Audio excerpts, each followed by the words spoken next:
بسم اللہ الرحمن الرحیم۔ کلاس نہم، فیڈرل بورڈ، نیشنل بک فاؤنڈیشن، غزل نمبر 1، شعر نمبر 1۔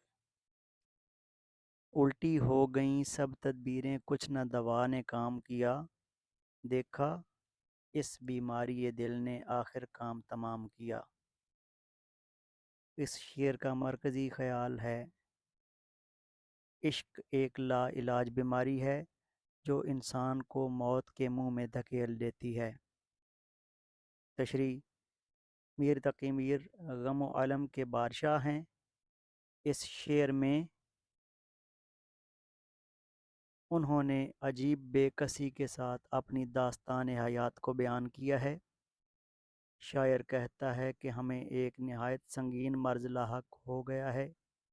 وقت گزرنے کے ساتھ ساتھ یہ مرض بڑھتا گیا۔ ہم نے اس مرض کے علاج کے لیے طرح طرح کی تدبیریں کیں اور مختلف دواؤں سے علاج کیا، ہر طرح سے جتن کر ڈالے، لیکن عشق کوئی ایسا مرض نہیں ہے کہ اس کا علاج ہو جائے۔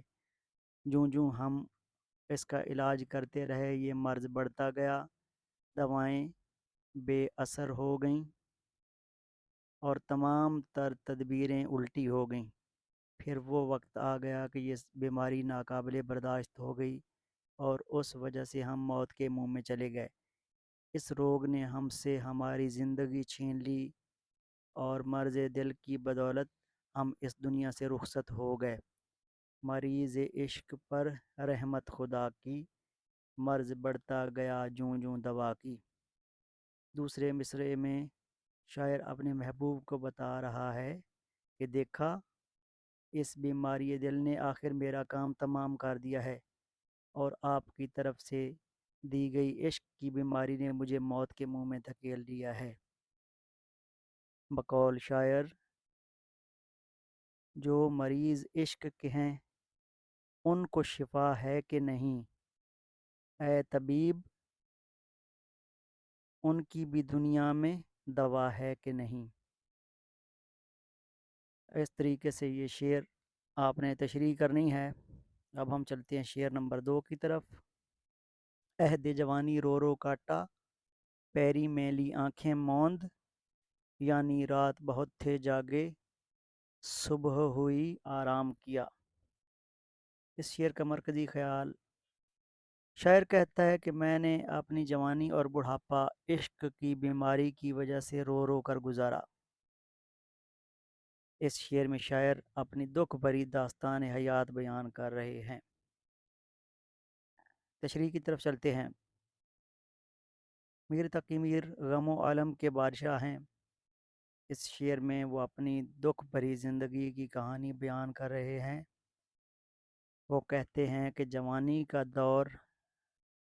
دور حیات انسان کی زندگی کا سنہری دور ہوتا ہے۔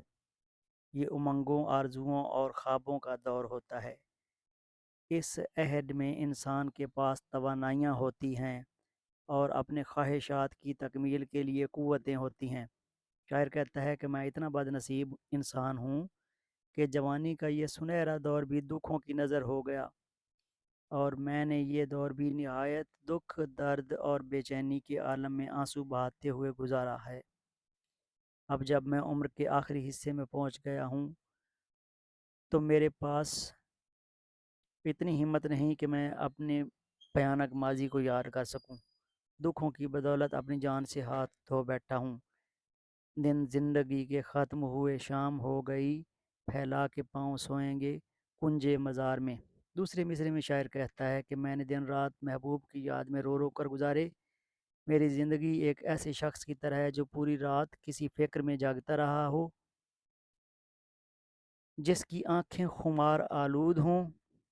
پوری رات جاگنے کے بعد اب اس کی ہمت جواب دے چکی ہو۔ شاعر کہتا ہے کہ اب میری آنکھیں بند ہونے والی ہیں، یعنی میں مرنے والا ہوں۔ یہ تھی تشریح شعر نمبر 2 کی۔ ابھی شعر نمبر 3 آپ کی خدمت میں پیش ہے۔ حرف نہیں جاں بخشی میں اس کی خوبی اپنی قسمت کی، ہم سے جو پہلے کہہ بھیجا سو مرنے کا پیغام کیا۔ میر تقی میر کو خدائے سخن کہا جاتا ہے۔ اس شعر میں میر تقی میر بیان کرتے ہیں کہ اگر میرا محبوب مجھے معاف کر دیتا، میری تمام غلطیوں کو بخش دیتا، تو یہ تو اس کی خوبی بن جاتی اور میری قسمت سنور جاتی۔ لیکن میرے محبوب نے مجھ سے پہلے ہی پیغام بھیج دیا کہ مجھ سے ملاقات کی کوشش نہ کرنا۔ محبوب کی طرف سے ملاقات نہ کرنے کا یہ پیغام میرے لیے تو گویا موت کا پیغام تھا۔ بار بار اس کے در پہ جاتا ہوں، حالت اب اضطراب کی سی ہے۔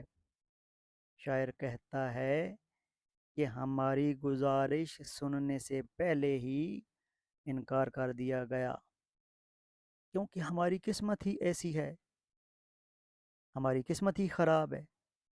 ہماری درخواست سننے سے پہلے ہی فیصلہ سنا دیا گیا۔